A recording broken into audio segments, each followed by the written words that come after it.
Bismillahirrahmanirrahim. Assalamualaikum warahmatullahi wabarakatuh.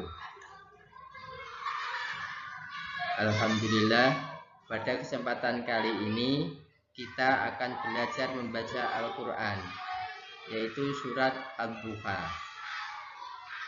Mari kita bersama-sama membacanya. Diawali dengan bacaan ta'awudz. A'udzu billahi minasy syaithanir rajim. Bismillahirrahmanirrahim. Wadduha wal laili idza saja. Ma wadda'aka rabbuka wa ma qala. Walal akhiratu khairul laka minal ula. Wala syaufa yu'tika rabbuka fatardo. Alam yajidka yatiman fa'awa. Wa wajadaka dhallan fahada. Wa wajadaka 'ailan fa'aghna. Fa ammal yatima fala taqhar. Wa ammas sa'ila fala tanhar. Wa amma bi ni'mati rabbika fahaddits.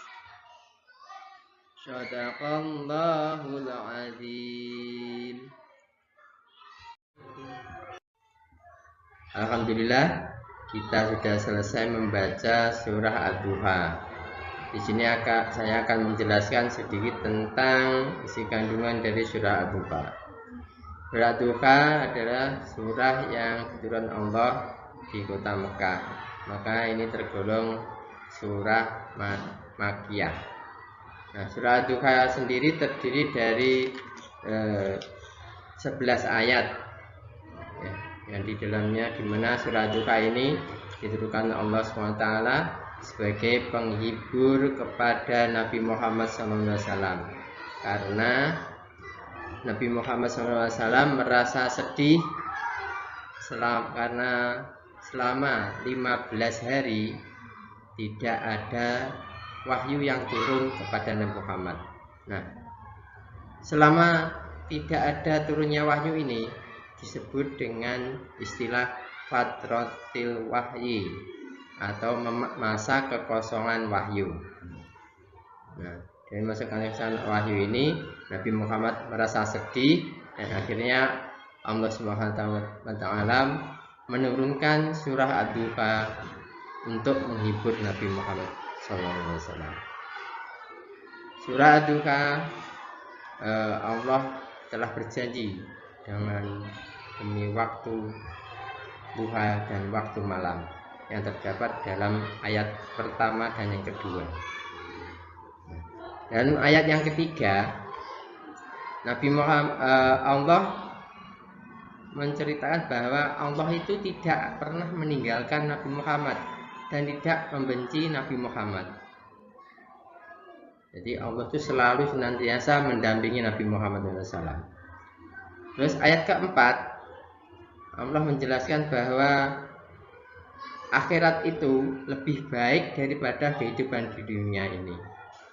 Ya, jadi kehidupan di dunia ini, keadaan apapun, dalam kesedihan apapun, itu akan jadi manfaat bagi Nabi Muhammad untuk kebaikannya di akhirat nanti. Nah, ada ayat kelima yang artinya sungguh Allah telah akan memberikan karunia-Nya kepada Nabi Muhammad hingga Muhammad menjadi puas. Dan yang keenam yaitu, bukankah dia mendapatimu sebagai seorang yang yatim lalu dia melindungimu. Maksud di sini adalah Nabi Muhammad lahir dalam keadaan yatim, yang dimana Allah lah yang memberi perlindungan kepada Nabi Muhammad SAW. Terus ayat ke-7,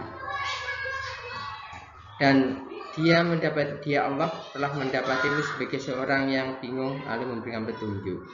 Nah, Nabi Muhammad bingung dalam keadaan yang sehari-harinya ada orang yang menemaninya dan keadaan yatim. Nah, itu Allah akan memberikan kecukupan. Terus di sini ada duka dikisahkan juga kita dilarang menghardik orang yang meminta-minta dan dilarang berlaku sewenang-wenang terhadap anak yatim. Nah,